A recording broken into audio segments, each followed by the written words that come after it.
Now you have your file here. You can create a new notebook from here. You can make a copy, save, all very standard stuff, nothing too crazy. You can, and all of these, like in the Jupyter notebook, basically every single item is basically a cell, right? So it's a cell that I have here. You have various cells available, and you can add a new cell. So like I can click here and I can insert a cell below and see, like, this is a cell here. This section here where it's written code, right? So there are two types of cells. I can either write, say, print hello world. This is the first code that we are writing for today, right? So this is a code, and how to run the code in a Jupyter notebook? The shortcut to run the code is Control Enter, right? I pressed Control Enter and the hello world was printed. So this code in particular, this green one where I can write the code, is called the coding cell. Now this same cell, if I just click here, right? So this text that I have written,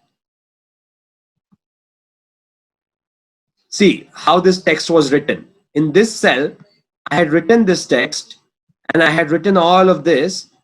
But what is the type of this cell? What type of cell is this? Can you read here? Monisha? It's a markdown cell, right? Markdown cell is basically aimed at putting up text content. It's not meant for coding. It's meant for putting up your text content. And when you run that, right? So you have, like, if you put this hash here, your letters will be capitalized, right? And then if I run it, Control Enter, then I have my text coming up in this beautiful format, right? Which is not available for any coding console. So you can highlight your topics here. You can put your text out here. Yeah, Monisha, that's correct. You can highlight the text topics, and you can basically do the entire commentary, right? So like the way I'm doing, I'm mentioning about course here, what I'm going to do. Then I'm talking about this hello world in Python, and then below. So this is like a 3.1 is a markdown cell where I can write all of this stuff. If I double click on this, you will realize that it was also more like a coding cell. But when I run this cell, because it's a markdown cell, it will show up in a different format. It will run, but it will run from a purpose of displaying the information that I have put up in this cell. And then I put hello world here, right?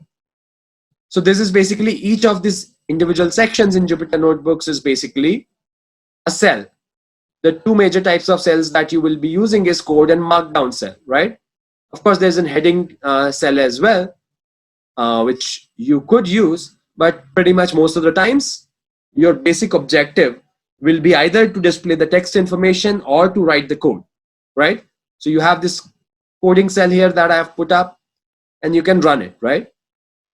Of course, from the kernel, you have various options. You can restart and run all the code. So like when you realize that, okay, hey, there's too much of confusion in terms of what part of code I have run, what part of code I have not run, because there are various cells, right? When you actually do a project, you will have numerous codes, right? The codes will just keep going on as you move below.